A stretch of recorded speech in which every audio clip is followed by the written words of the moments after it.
আসসালামু আলাইকুম। সাইদাস কিচেন থেকে আবারও সবাইকে স্বাগত জানাচ্ছি আরও একটি নতুন এপিসোড দেখার জন্য। আজ আমি কোনো রকম আটা ময়দা ছাড়া তালের কেক বানিয়ে দেখাবো। তো এই পিঠাটি আমি কিভাবে বানিয়েছি সেটাই দেখে নিন। এর জন্য আমি প্রথমে নিয়েছি 1.5 কাপ পরিমাণ সুজি। আমি সুজি দিয়েই বানাবো। তারপরে দিয়ে দিয়েছি 1/2 কাপ পরিমাণ চিনি, 1.5 চা চামচ পরিমাণ ইস্ট। তো আর একটা দিয়ে দিচ্ছি আমি একটা ডিম, এটা রুম টেম্পারেচারে থাকা ডিম দিয়ে দিবেন। তারপরে দিয়ে দিচ্ছি তালের রস। এখানে আমি 1 কাপ তালের রস নিয়েছি। এখন আমি সবগুলো উপকরণ খুব ভালোভাবে মিশিয়ে নিব। আমি এটা সুজি দিয়েই বানাবো, আরও কেউ বানান কিনা জানি না, তবে আমার কাছে মনে হলো সুজি দিয়ে মজা হবে বেশি। তারপরে আমি দিয়ে দিলাম 1/2 কাপ পরিমাণ দুধ। আপনারা চাইলে এখানে তালের রস আরও 1/2 কাপ বাড়িয়ে দিতে পারেন। দুধটা না দিয়ে পরবর্তীতে আপনারা গুঁড়া দুধ ব্যবহার করতে পারেন টেস্টের বেশি ভালোর জন্য। এই তো দেখুন কনসিস্টেন্সি এরকম হবে। এখন আমি ঢাকনা দিয়ে ঢেকে রাখবো 1 ঘন্টা পর্যন্ত। তো 1 ঘন্টার মধ্যে আমার এটা ফুলে যাবে। এই তো ফিরে আসলাম প্রায় 1 ঘন্টা পরে। দেখুন কতটা ফুলে একদম সুন্দর হয়ে উঠেছে। এখন একটু নেড়ে চেড়ে দেখাচ্ছি। এই তো দেখুন একদম ফ্লাফি হয়ে উঠেছে, তার মানে পিঠাটা বানানোর জন্য ব্যাটারটা একদম রেডি হয়ে গিয়েছে। এখন আবারও একটু ভালোভাবে মিশিয়ে নিব।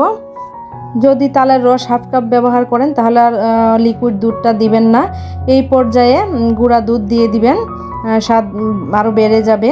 তারপর দিয়ে দিচ্ছি আমি 1/3 কাপ পরিমাণ সয়াবিন তেল, আর দিয়ে দিচ্ছি 1/2 চা চামচ পরিমাণ লবণ। আমি তেল ব্যবহার করেছি, আপনারা চাইলে এখানে ঘি বা বাটার ইউজ করতে পারেন সমপরিমাণ।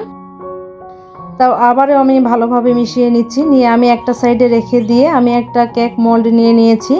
এখানে আমি বেকিং পেপার বিছিয়ে তেল ব্রাশ করে নিয়েছি। তারপর আমি ব্যাটারটা ঢেলে দিয়ে দিচ্ছি। দেখুন ব্যাটারটা একদম পারফেক্ট হয়েছে। সম্পূর্ণ ব্যাটার আমি খুব সুন্দরভাবে ঢেলে নিলাম। তারপর আমি দিয়ে দিচ্ছি উপরে নারকেল কুচি। নারকেল কুচিটা অবশ্যই দেওয়ার চেষ্টা করবেন, তাহলে খেতে বেশি ভালো লাগবে। আর যদি না থাকে তাহলে কিশমিশ, কাঠবাদাম, কাজু বাদাম এগুলো দিয়ে দিতে পারেন। তো আমি বেশি করে একটু নারকেল কুচি দিয়ে দিলাম। এখন চলে যাই ভাপে দেওয়ার জন্য। ভাপে দেওয়ার জন্য আমি এখানে সসপ্যানে পরিমাণ মতো পানি দিয়ে দিয়েছি, আর একটা স্ট্যান্ড বসিয়ে দিয়েছি। চুলার আঁচটা একদম বাড়ানোই থাকবে। তারপরে আমি মোল্ডটি দিয়ে দিলাম। এ পর্যায়ে আমি উপরে দিয়ে দিচ্ছি পেপার, যেন পানির নিচে কোনো অংশই একদম কেকের উপরে না পড়ে। তারপরে ঢাকনা দিয়ে ঢেকে রাখবো 35 মিনিট। 35 মিনিট পর ফিরে আসলাম। এই তো দেখুন কেকটা একদম পারফেক্টভাবে রেডি হয়ে গিয়েছে। এখন একটু কাঠি দিয়ে আমি একটু চেক করে দেখব ভিতরে কোনো কাঁচা ভাব আছে কিনা। না, একদমই পারফেক্ট হয়েছে, কোনো কাঁচা অংশ নেই।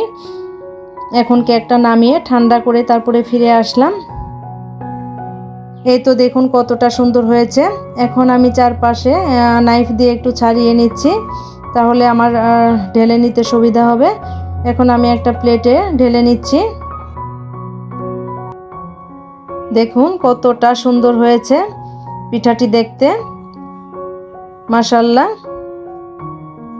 এই তো একদম পারফেক্ট হয়েছে, কতটা জালি জালি হয়েছে।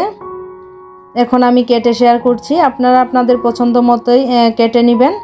আমি আমার মতো করে কেটে নিচ্ছি। এই তো আমি খুব সুন্দরভাবে করে কেটে নিচ্ছি। এই পিঠাটি খেতে খুবই মজা হয়। আপনারা চাইলে চালের গুঁড়ি অথবা ময়দা, আটা এগুলো দিয়েও বানাতে পারেন, তবে আমার কাছে এটাই বেশি ভালো লাগে। তো কোনো এক সময় আমি চাউল দিয়েও আপনাদের সাথে শেয়ার করব। এই তো দেখুন পারফেক্ট একটা পিঠা হয়ে গিয়েছে। তাল ফুরিয়ে যাওয়ার আগেই এই পিঠাটি একবার হলো বাসায় ট্রাই করবেন। আর ভালো লাগলে লাইক, কমেন্ট ও শেয়ার করতে ভুলবেন না। মজার মজার রেসিপি পেতে আমার চ্যানেলটি সাবস্ক্রাইব করে পাশে থাকা বেল বাটনটি প্রেস করে রাখবেন, এতে করে আমি নতুন ভিডিও দিলে সাথে সাথে পেয়ে যাবেন। সবাই ভালো থাকবেন। আল্লাহ হাফেজ।